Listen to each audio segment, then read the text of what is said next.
नाज़रीन इकराम, जो तस्वीर आप इस वक्त स्क्रीन पे देख रहे हैं, ये वो गारे हिरा है कि जिसके बारे में बहुत सारे लोग जानते भी हैं। और नबी करीम सल्लल्लाहु अलैहि वसल्लम जो है, इस गार में अल्लाह के रसूल ने अपना बहुत सारा वक्त बिताया है नबूवत से पहले। और यहीं पे नबी करीम सल्लल्लाहु अलैहि वसल्लम पे जो वही पहली नाजिल हुई थी, वहीं पे इसका नज़ूल हुआ था। और ये जो गार है जिसको गार हिरा कहते हैं, ये मक्का मुकरमा में एक पहाड़ है जिसको जबल नूर कहते हैं, उसके अंदर ये वाक़े है।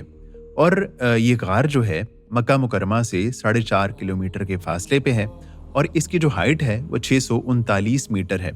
और मक्का से जब लोग ताइफ जाते हैं तो रास्ते में ये पहाड़ आता है, थोड़ा सा 200 मीटर हट के ये जो है वो पहाड़ वाक़े है। और इसका जो हमवार सतह है नीचे, वो तकरीबन आधा किलोमीटर है। उसके बाद जो है एक चढ़ाई शुरू होती है और कुछ तवील चढ़ाई है जो कि थोड़ी सी सब्र आज़मा और मुशक्क़त वाली भी है।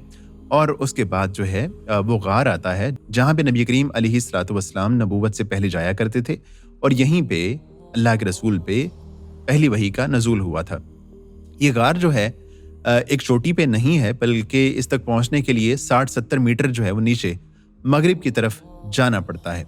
नशेब में उतर कर रास्ता फिर बुलंदी की तरफ जाता है जहाँ गारे हिरा वाक़े है। गार से चंद कदम पहले चट्टानी तख्तों ने रास्ता तकरीबन बंद कर रखा है।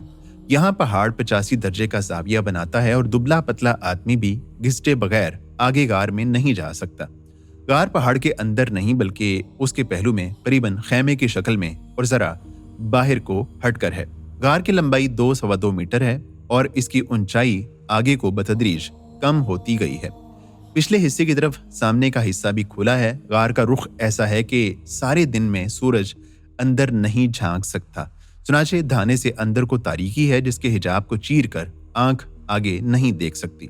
नबी करीम अलैहिस्सलातु वस्सलाम पे जब वही का नज़ूल हुआ इसी गार में, तो हज़रत आयशा रज़ी अल्लाह ताला अन्हा इसको यूं बयान करती हैं, सही बुखारी की रिवायत है। वो फरमाती हैं कि नबी करीम अलैहिस्सलातु वस्सलाम पे जो वही का आगाज़ हुआ तो वो सच्चे ख्वाबों की सूरत में था।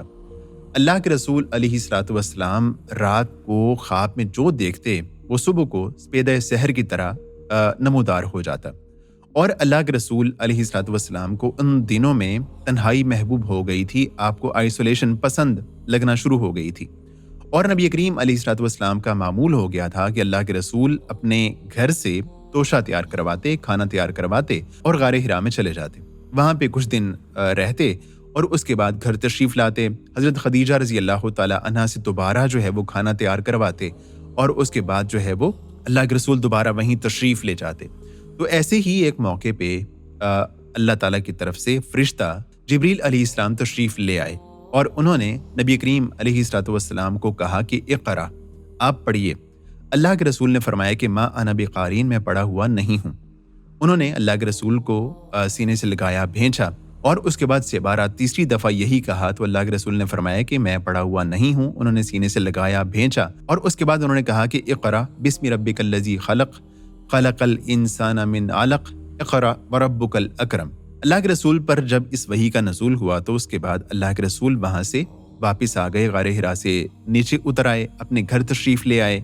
और अल्लाह के रसूल अलैहिस्सलातु वस्सलाम किसी हद तक खौफज़दा थे, आप पर खौफ की कैफियत तारी थी। अल्लाह के रसूल अलैहिस्सलातु वस्सलाम ने हज़रत खदीजा रज़ी अल्लाह ताला अन्हा से कहा कि ज़म्मिलूनी ज़म्मिलूनी, मुझे कंबल उड़ा दो, मुझे कंबल उड़ा दो। हज़रत खदीजा रज़ी अल्लाह ताला अन्हा ने हुक्म की तामील की और उसके बाद हज़रत खदीजा रज़ी अल्लाह ताला अन्हा से अल्लाह के रसूल ने फरमाया कि मुझे अपनी जान का डर है, खौफ लाहिक है। उसके बाद हज़रत खदीजा रज़ी अल्लाह ताला अन्हा ने आपको ढारस बंधाई और उन्होंने कहा कि आप सिला रहमी करते हैं, आप दरमांदों का बोझ उठाते हैं, फ़कीरों और मोहताजों को कमा कर देते हैं, मेहमानों की मेज़बानी करते हैं और हक़ के सिलसिले में पेश आने वाले मसाइब में मदद करते हैं। और उसके बाद हज़रत खदीजा रज़ी अल्लाह ताला अन्हा अल्लाह के रसूल अलैहिस्सलातु वस्सलाम को अपने चचाज़द भाई वर्का बिन नौफल के पास ले गईं और उनसे जाके हज़रत खदीजा रज़ी अल्लाह ताला अन्हा ने कहा कि अपने भतीजे को ज़रा देखो और इसकी बात सुनो। वर्का बिन नौफल जो है वो जाहिलियत के ज़माने में ये इन्होंने ईसाईयत जो है वो मज़हब कबूल कर लिया था और दीन जो इब्राहीमी था उसको जो ये समझते थे और उसको इन्होंने कबूल किया हुआ था। इन्होंने अल्लाह के रसूल से फरमाया कि मेरे भतीजे बेटे तुम क्या देखते हो? تو اللہ کے رسول نے جو دیکھا اللہ کے رسول نے ہو بہو ویسے ان کو بیان کر دیا۔ تو ورقہ بن نوفل نے یہ دیکھنے کے بعد کہا کہ یہ تو وہی ناموس ہے جو حضرت موسیٰ علیہ السلام پر نازل ہوا تھا، اور کاش میں اس وقت موجود ہوں جب آپ کی قوم آپ کو آپ کے شہر سے نکال دے گی۔ تو اللہ کے رسول نے فرمایا کہ کیا میری قوم مجھے اپنے شہر سے نکال دے گی؟ تو ورقہ نے کہا کہ ہاں، جب بھی کسی بھی آدمی پر اس طرح کی ناموس آئی تو اس کے جو اپنے شہر والے تھے وہ اس کے دشمن ہو گئے اور انہوں نے اس کو جو ہے وہ نکال دیا۔ اور ورقہ نے کہا کہ اگر میں اس وقت موجود ہوا تو میں آپ کی ضرور مدد کروں گا۔ اس کے کچھ ہی عرصے کے بعد ورقہ بن نوفل کا انتقال ہو گیا اور جو وحی کا سلسلہ تھا وہ کچھ عرصے کے لیے رک گیا۔ ناظرین کرام، اس میں کوئی شک نہیں ہے کہ جو غار حرا ہے یہ ایک بابرکت جگہ اس اعتبار سے ہے کہ اللہ کے رسول یہاں پہ جایا کرتے تھے اور اسی غار میں پہلی وحی کا نزول ہوا ہے، اور اب بھی بہت سارے لوگ جو ہے وہ جو عمرہ کرنے کے لیے جاتے ہیں، حج کرنے کے لیے جاتے ہیں، وہ غار حرا کا رخ کرتے ہیں۔ وہاں جانا کیسا ہے، جانا چاہیے یا نہیں جانا چاہیے، اس حوالے سے کوئی جو ہے نا اس کو حرام تو نہیں کہا جا سکتا، اس سے منع نہیں کیا جا سکتا، لیکن وہاں پہ جا کے جو بدعات کا صدور ہمارے لوگوں سے ہوتا ہے اس سے بچاؤ بہرحال ضروری ہے۔ دوسری بات یہ ہے کہ بہت سارے لوگ ایسا کرتے ہیں کہ ظاہر ہے کہ یہاں سے ایک بندہ جو عمرہ کرنے کے لیے گیا ہے تو اس کو بہت سا اپنا ٹائم حرم کے اندر گزارنا چاہیے، حرم کی جو نماز ہے اس کو مس نہیں کرنا چاہیے ہے، کیونکہ حرم کے اندر پڑھی جانے والی نماز کی ایک بہت زیادہ فضیلت ہے۔ تو ایسا ہوتا ہے کہ لوگ وہاں جاتے ہیں، اور ایک جس طرح میں نے عرض کیا کہ اس پہاڑ کا جو اونچائی ہے وہ 639 میٹر ہے، اور بہت سارے لوگ جب وہاں پہ جاتے ہیں اور عام طور پہ ان کو ہائٹ پہ جانے کی، چڑھائی کی جو ہے وہ پریکٹس نہیں ہوتی، تو کیا ہوتا ہے کہ جب وہ اتنی چڑھائی چڑھ کے جاتے ہیں تو بہت سارے لوگوں کی طبیعت خراب ہو جاتی ہے یا جو ہے نا وہ بیمار ہو جاتے ہیں جب واپس آتے ہیں۔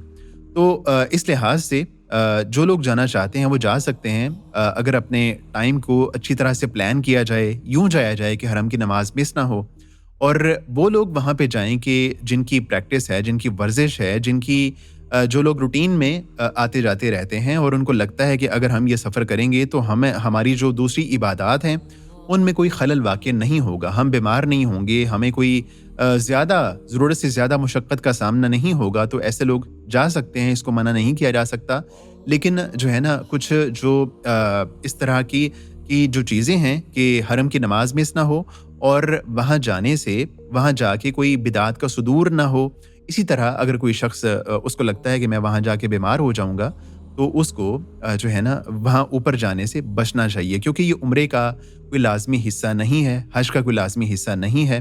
اللہ تعالیٰ سے دعا ہے کہ اللہ تعالیٰ ہماری عبادات کو قبول کرے، اور نبی کریم علیہ الصلوۃ والسلام نے جس طرح سے زندگی گزاری ہے ہمیں بھی اسی طرح توفیق دے کہ ہم زندگی گزاریں۔ وآخر دعوانا ان الحمد للہ رب العالمین۔